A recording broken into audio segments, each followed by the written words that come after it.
আব্বা আব্বা, ইরে সব বোনাসে ওবেলা কি কামে ডাকতেছিস? আমি বিয়ে করবো। না বয়স যে নয় যে বিয়ে তোমাকে দেওয়াই লাগবে। তা বাদান তুমি দাঁড়াও, আমি পাত্রে খুঁজে নেই। তা বাদান 5G করতে এটা তো তাড়াতাড়ি তুমি মেয়ে কোন দিন পেলে? মেয়ে নিজ বাড়িতেই থাহে, তোমার চোখে পড়ে না তাই। আমার বাড়ি মেয়ে লোক থাহে আর আমি ঠিক পাইনি। তা মামনি তোমার মুখটা খোলো তো দেখি।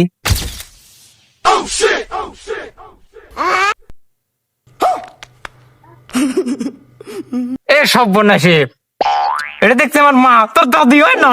কে তুমি আমার মাক বিয়ে হরো, সেমন কিছু হয় না। আর আমি তোমার মাক বিয়ে হলে পরে দোষ হয় যায়, বিয়ে দিবি চাও না। এ সুইর, তাই বলে তোর দাদিক বিয়ে হারা লাগবে তোর? বেটা মানিলে না, এই কেবারে মানে লেওয়া যায়, এই মানে লেওয়ার মতো তো ল। মানলে মানে না, মানলে বাতিন চলে যাগা, আমার কিছু হরার নাই।